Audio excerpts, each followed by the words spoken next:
चलिए बच्चों, करते हैं कुछ काम।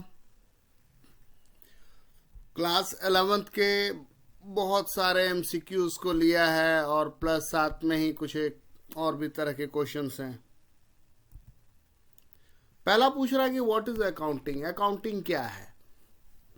तो अकाउंटिंग जो है वो एक सिस्टमैटिक प्रोसेस है जिसमें हम आइडेंटिफाई करते हैं, मेजर करते हैं, रिकॉर्ड करते हैं, क्लासिफाई करते हैं, समराइज करते हैं, इंटरप्रेट करते हैं, कम्युनिकेट करते हैं। किसको? फाइनेंशियल इंफॉर्मेशन को। सर ये जितना बात बोला, ठीक है, इसके लिए कुछ एक्रोनिम टाइप नहीं हो सकता है? हो सकता है कि सर ये सिस्टमैटिक प्रोसेस है, इतना तो आपको याद रह जाएगा। पहला IMR, identify, measure, record. C से क्लासिफाई, S से समराइज, I से इंटरप्रेट, C से कम्युनिकेट। IMRC, हाँ, और सिक। IMRC SIC, ठीक है। अब इसको जैसे बनाना है बना लो एक्रोनिम। बोलता है name any 2 source document. 2 source document बताओ। सोर्स डॉक्यूमेंट जो इसको वेस्ट बुक भी कहते हैं, और इसी के मदद से जर्नल होता है। जर्नल से फिर लेजर होता है, लेजर से आप ट्रायल बैलेंस बनाते हो। तो सोर्स डॉक्यूमेंट क्या है? कैश मेमो और इनवॉइस। कैश मेमो कब बनाओगे तुम? कब बनाओगे भाई? जब आप नगद खरीद रहे हो। और इनवॉइस जब आपने उधारी खरीदा है या बेचा है, तो इसका प्रूफ है आपके पास, इसके भी पे आप कर लो journal. What do you mean by voucher? Voucher क्या है? The document is prepared for the purpose of recording business transaction in the book of account are known as voucher. बोलता है पे इन स्लिप क्या है? तो बैंक में जब पैसा डालने जाते हैं तो उसके समय जो फॉर्म भरते हैं उसको क्या कहते हैं? पे in slip. Pay in slip is a source document for having deposits made in bank. बोलता है डेबिट नोट क्या है? Debit note is a document जो एविडेंस होता है that the account of the named person is debited for the reason stated therein। और debit note में लिखते हैं कि हम उस बंदे को क्यों डेबिट कर रहे हैं। नरेशन लिखते हो ना जर्नल में, उसी टाइप का चीज है। तो छोटा सा नरेशन लिखते हैं। और ये क्या है? एक एविडेंस है। एविडेंस मतलब प्रमाण। Clear? What is a credit note? तो क्रेडिट नोट जो है वो भी एक डॉक्यूमेंट है, एविडेंस है। किस चीज का? इस चीज का कि भाई हम इसको क्यों क्रेडिट दे रहे हैं। ठीक है, credit the giver, debit the receiver. ठीक है, ये फंडा फॉलो करता है और इसके ही भी आपका ये प्रूफ है। बोलता है 2 टाइप का रिजर्व बताओ। तो एक होता है revenue reserve, capital reserve. Capital reserve जो है वो क्या हुआ? शेयर को फॉरफिट किए, इशू किए, उस वक्त जो पैसा हुआ तो वो कैपिटल रिजर्व है। अब ये शेयर वाला बात मैंने बोल तो दिया है, लेकिन ये बताऊंगा मैं क्लास 12 का जब करूंगा तब। ठीक है, अभी आप सिर्फ इतना याद रख लो। चलो आगे। What is single entry system? Why single entry system is called single entry? क्यों सिंगल एंट्री को सिंगल एंट्री क्यों कहते हैं? क्योंकि अकाउंट जो है उसमें not maintained in accounting system of book keeping. क्योंकि इसमें जो आप अकाउंट रख रहे हो ना, वो जो सिस्टम है डबल अकाउंटिंग का, उसके हिसाब से आप नहीं रख रहे हो, इसलिए इसको सिंगल एंट्री कहते हैं। बोलता है स्टेटमेंट ऑफ अफेयर क्या होता है? तो स्टेटमेंट ऑफ अफेयर जो एक स्टेटमेंट है जिसमें सारा एसेट एंड लायबिलिटी को दिखाते हैं, और डिफरेंस जो है उसका वो कैपिटल माना जाता है। स्टेटमेंट ऑफ अफेयर आपने सिंगल एंट्री में पढ़ा है। इस तरफ सारा एसेट लिखो, यहाँ पे लायबिलिटी लिखो, और इसमें से इसका टोटल में से इसका टोटल माइनस करो, जो बैलेंस आया वो कैपिटल हो गया। ठीक है, ये चीज होता है। बोलता है अब क्वेश्चन दिया हुआ है, बोलता है बनाओ इसको। क्वेश्चन पढ़ लीजिए आप अच्छे से, फिर हमको बताइएगा ये क्या है। बोलता है ओपनिंग कैपिटल दिया हुआ है 70,000, प्रॉफिट भी दिया हुआ है, ड्राइंग भी दिया है, और पत्नी कुछ गहना वना बेच करके भी डाल दिया है। बोलता है कि क्लोजिंग कैपिटल निकालो। तो ओपनिंग कैपिटल, उसमें प्रॉफिट जोड़ दो, जो एडिशनल कैपिटल वो इंट्रोड्यूस कर दो, और ड्राइंग माइनस कर लो, तो क्लोजिंग कैपिटल निकल जाएगा। ये सिंगल एंट्री का फॉर्मूला पूछ रहा है आपसे। सिंगल एंट्री में प्रॉफिट का क्या फॉर्मूला होता है, कैसे निकालते हो? तो सर क्लोजिंग कैपिटल में सर ड्राइंग ऐड करो, उसमें से ओपनिंग कैपिटल माइनस कर लो, ओपनिंग कैपिटल माइनस कर लिया और उसके बाद एडिशनल कैपिटल माइनस कर लो, प्रॉफिट आ जाता है। यहाँ पर हर चीज़ जो है वो दिया हुआ है, ठीक है। बस ये फंडा यूज कर लेना है, लीनियर इक्वेशन बनेगा, वन वेरिएबल का बना लो, सॉल्व कर लो, कुछ भी नहीं है। और अगर ज़्यादा डाउट है तो सिंगल एंट्री का अप टू क्वेश्चन नंबर 25 जो है उसका वीडियो डला हुआ है, देख लो। A limited company cannot maintain its account under single entry system। Via भाई कंपनी हो, सिंगल एंट्री में जो है वो सोल प्रोप्राइटरशिप वाला अगर करेगा तो उसका माफ है। अगर कंपनी चला रहे हो तो कंपनीज एक्ट के तहत जो प्रोविजन है उसी के हिसाब से रखोगे ना। A limited company cannot maintain its account under this system because the Companies Act 2013 requires companies to follow accrual basis of account। accrual basis में क्या होता है? दो बेसिस होता है, कैश बेसिस और एक्यूरल बेसिस। कैश बेसिस और accrual basis.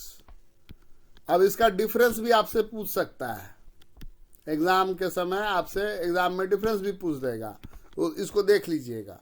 Accrual basis में क्या होता है कि कोई भी एक्सपेंस है, भले हम वो किए हैं चाहे हम नहीं किए हैं, लेकिन अगर वो इस साल का है तो उसको लिखिए, ठीक है। और कोई भी इनकम जो इस साल का है, भले हमको मिला हो चाहे नहीं मिला हो, उसको इस साल उसका हिसाब कीजिए। और कैश बेसिस में क्या होता है कि कोई सा भी पैसा मिला है किसी भी ईयर का, उसको लिख लीजिए।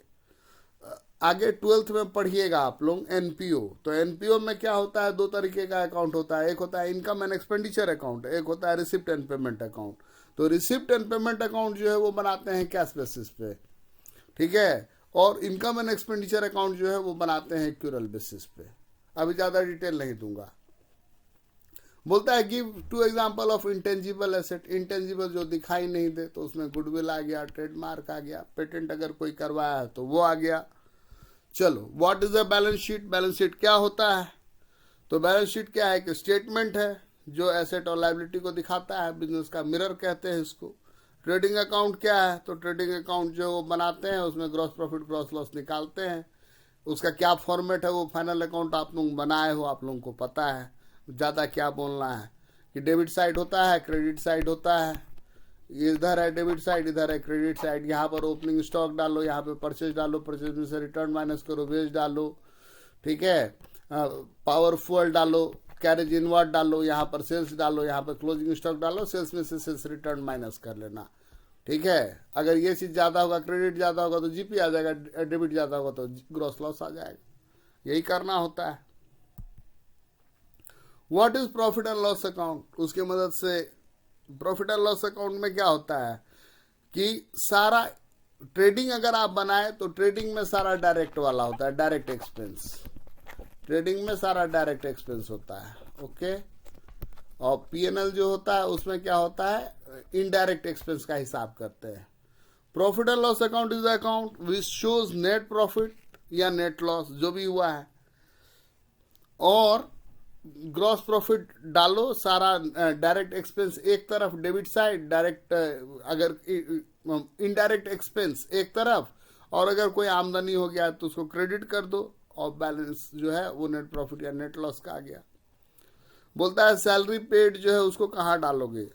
तो सैलरी जो है उसको प्रॉफिट एंड लॉस अकाउंट में डालेंगे। अगर लिखा रहेगा wages and salary, wages and salaries, ठीक है, या लिखा रहेगा सिर्फ वेजेस, तो ये ट्रेडिंग में डालना, क्लियर। और लिखा रहेगा सैलरी, सैलरीज या सैलरीज एंड वेजेस, तो वो पीएनएल में डालना, पीएनएल के डेबिट साइड में। डन है। चलो आगे। What is meant by provision? Provision और रिजर्व में अंतर भी पूछता है, ये क्वेश्चन भी समझ लेना कि प्रोविजन वर्सेस रिजर्व, ये डिफरेंस भी पूछता है, प्रोविजन वर्सेस रिजर्व। और रिजर्व में ही एक सीक्रेट रिजर्व होता है, उसके बारे में भी पूछता है, ठीक।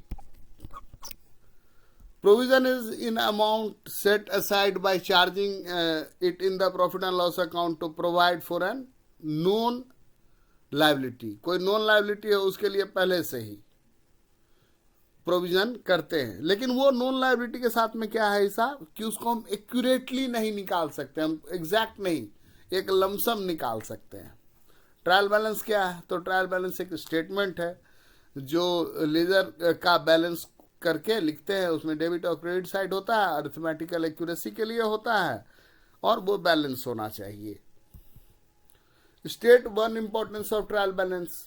तो ट्रायल बैलेंस जो है वो क्या करता है, फाइनल अकाउंट को बनाने में मदद करता है।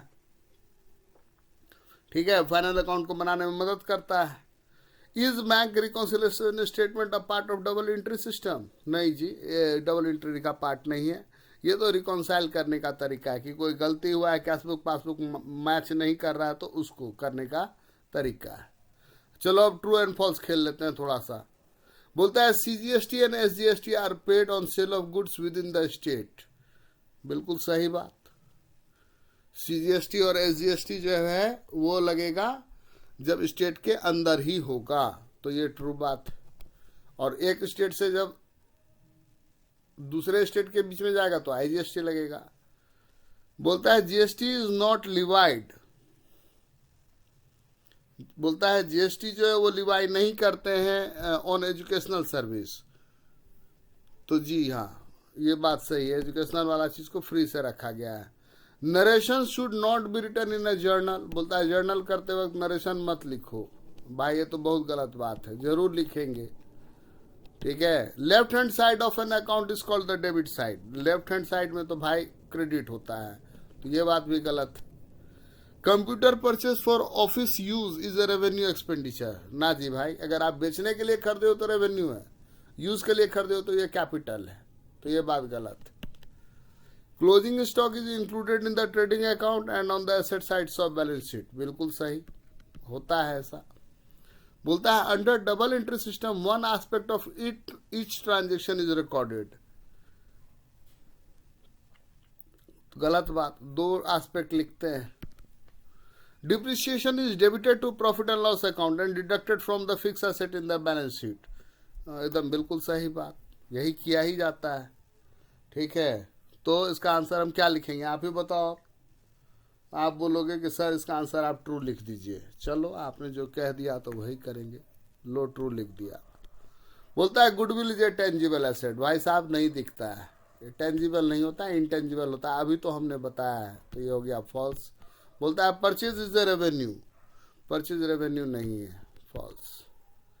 चलो आगे देखते हैं, आगे क्या है। बोलता है person to whom a firm owes money for a purchase of goods. किसी से उधारी खरीद लिया है, वो क्या कहलाएगा आपका, वो कहलाएगा आपका creditor. Bank overdraft is a dash liability. तो करंट लाइबिलिटी है भाई, बहुत जल्दी से जैसे ही आपके खाता में पैसा आएगा वो काट लेगा पैसा। Trade discount is dash in the books. इसको रिकॉर्ड नहीं करते हैं। कैश डिस्काउंट जो है उसको लिखते हैं, लेकिन ट्रेड डिस्काउंट को रिकॉर्ड नहीं करते। Is not recorded in the books. Book keeping is a systematic record of financial transaction.